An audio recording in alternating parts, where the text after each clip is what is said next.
Before I dive into the review, there has been another loss in the professional wrestling world. Superstar Billy Graham passed away at the age of 78.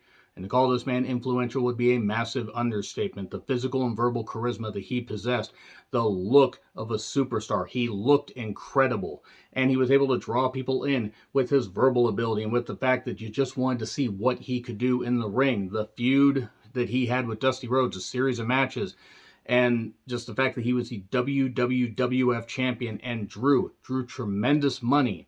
And you have to wonder what would have happened had he been champion a little bit longer. I will end up doing more of a detailed career retrospective after this review.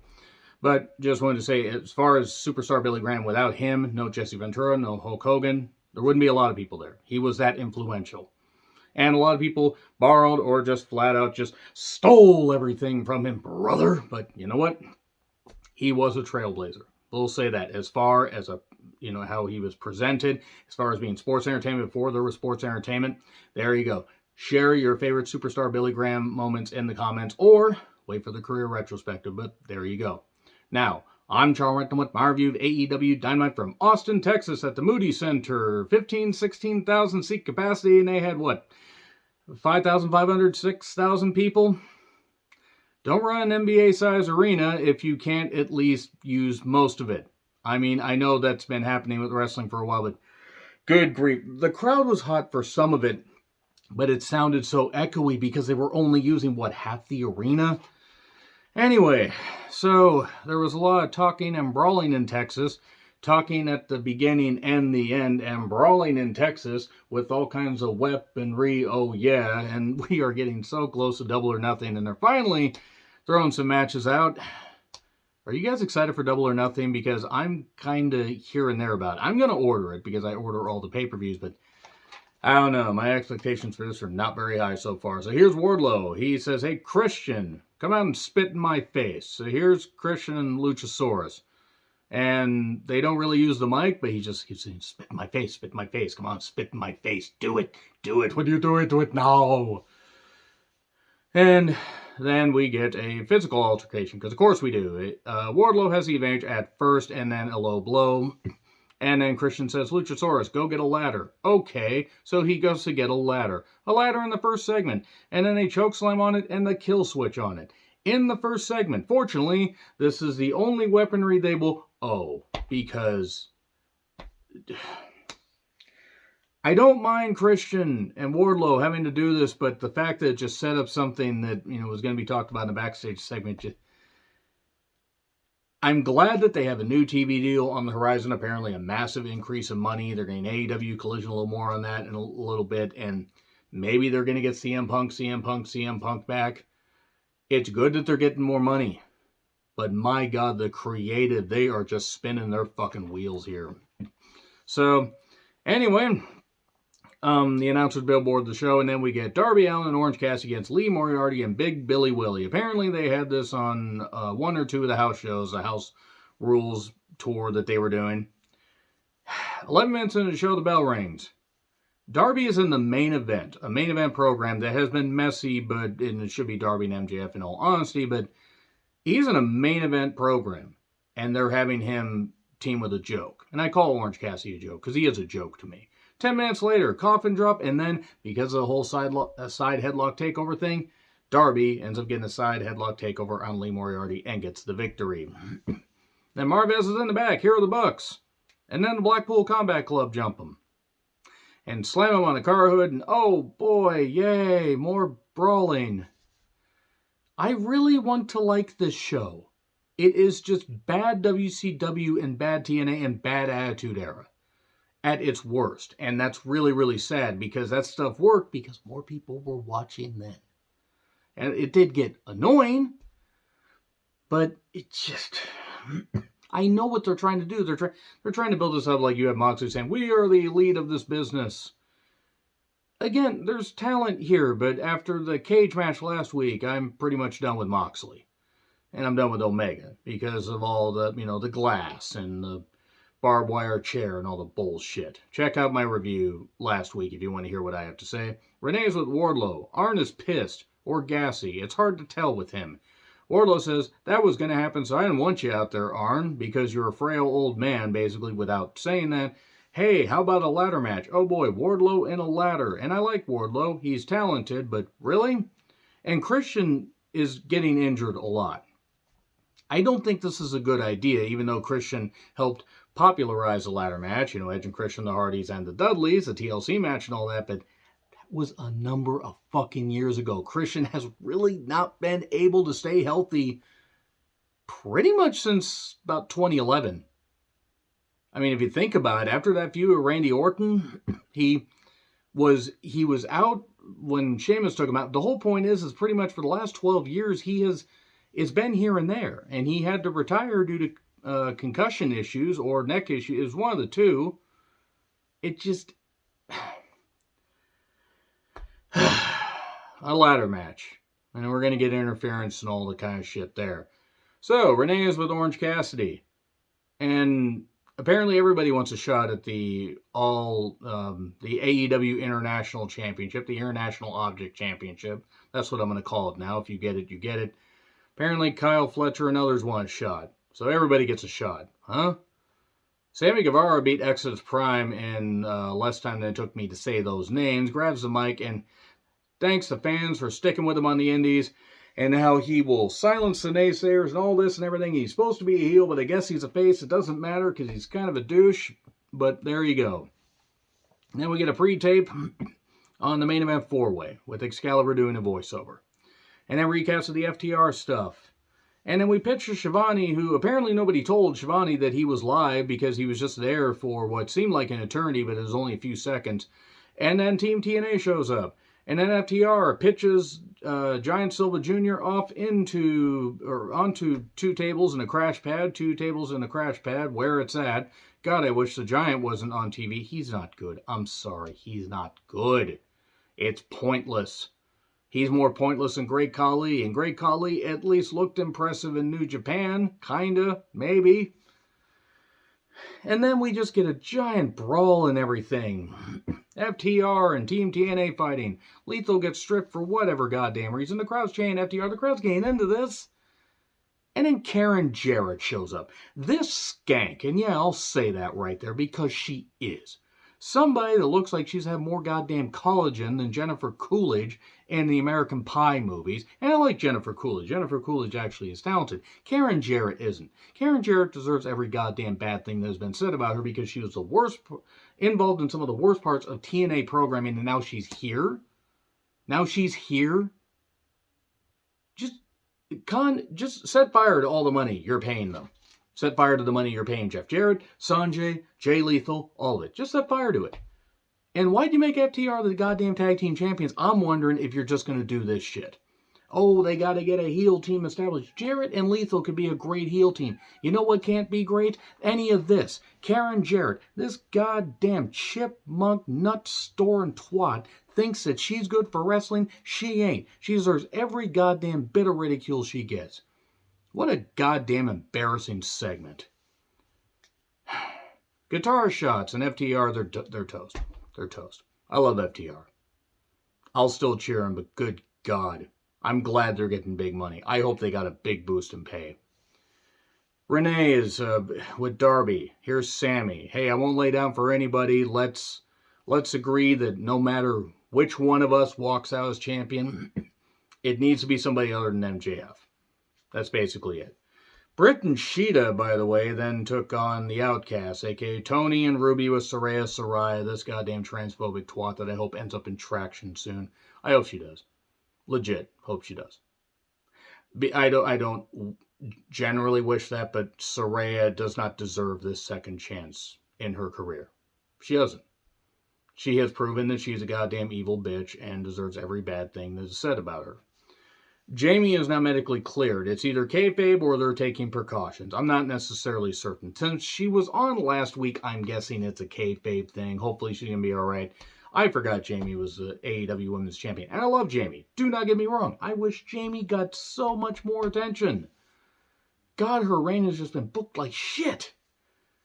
The Outcasts are ratings killers. I don't want to see any of these people anymore. I'm tired of this. I'm tired of Britt. Sheeta looked great. She looked incredible. She had some good shots and got some good pops.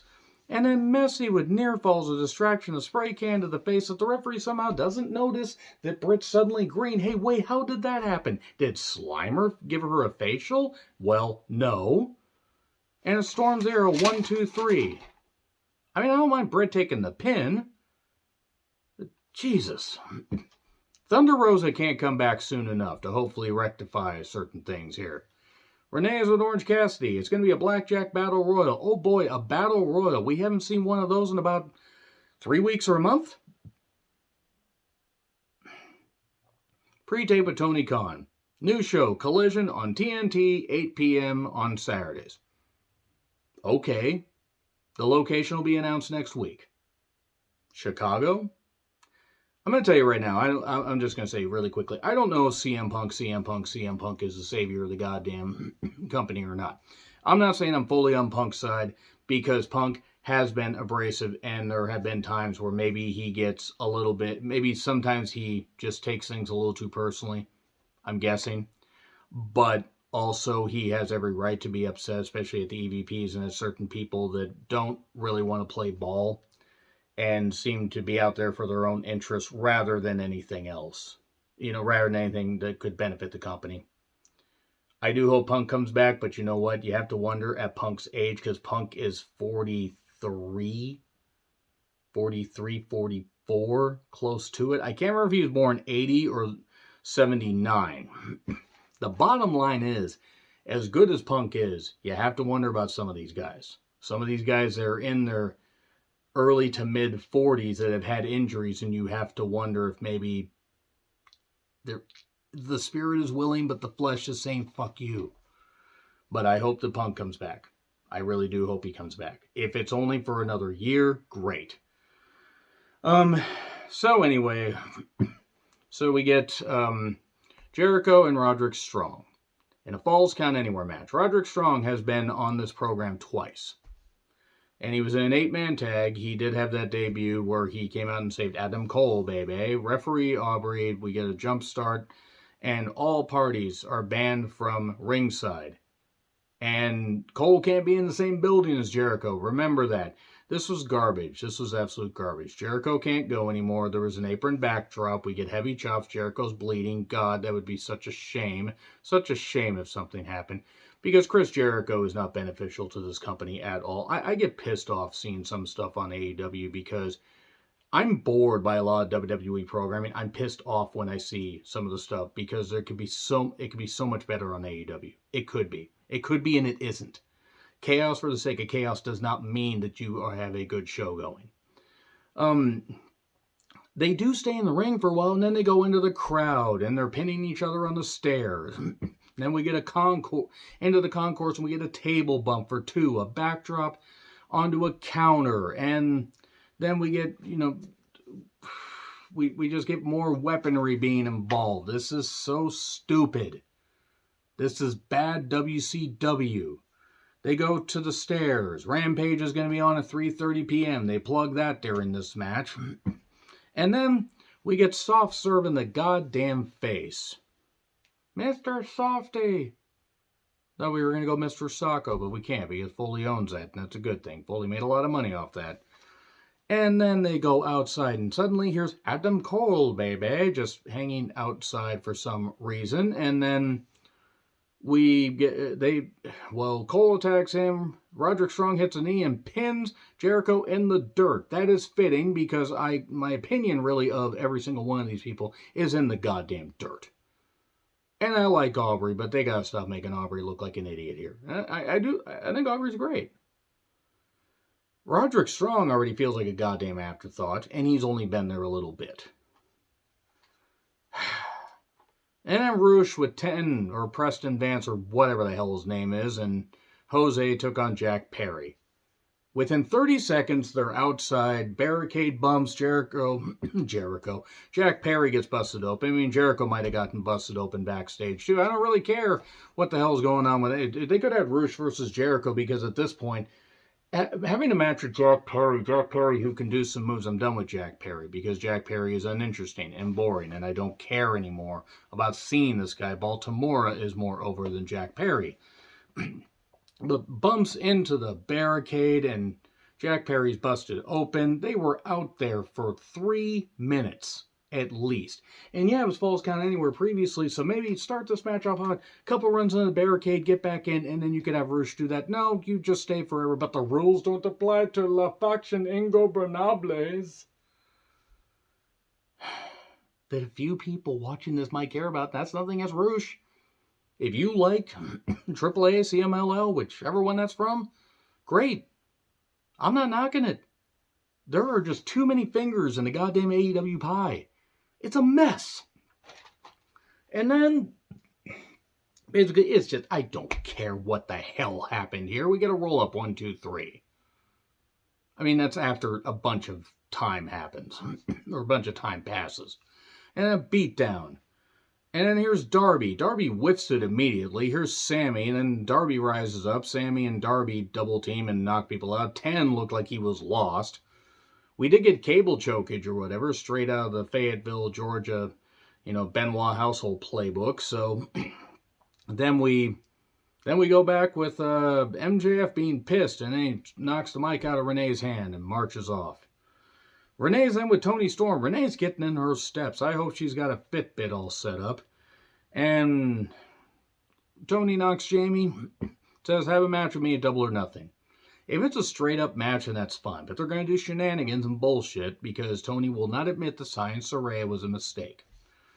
And then Jay and Juice make their entrance. And then Starks makes his entrance. And this is the main event match, but it's not the main event.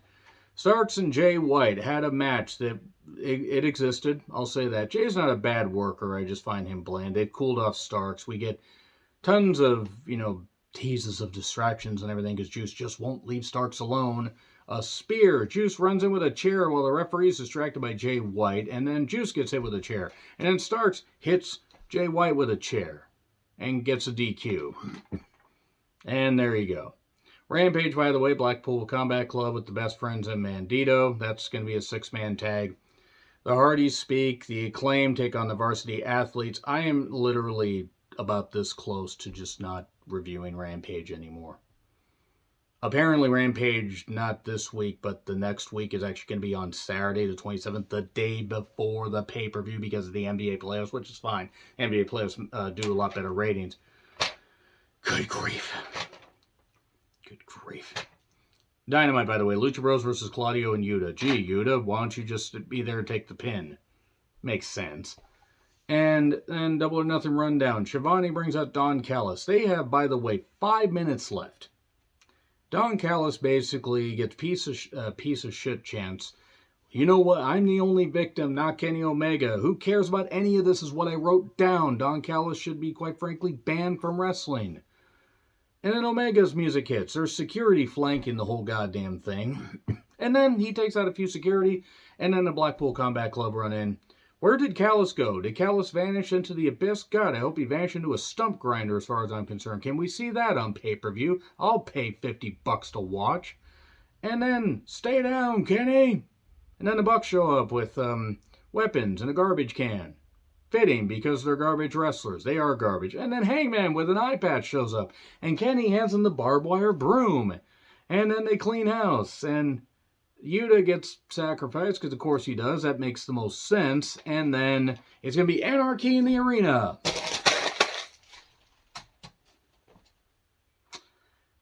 AEW has a real chance. I mean, they got an increase in money and good for them, but they got a real chance to actually do some great TV.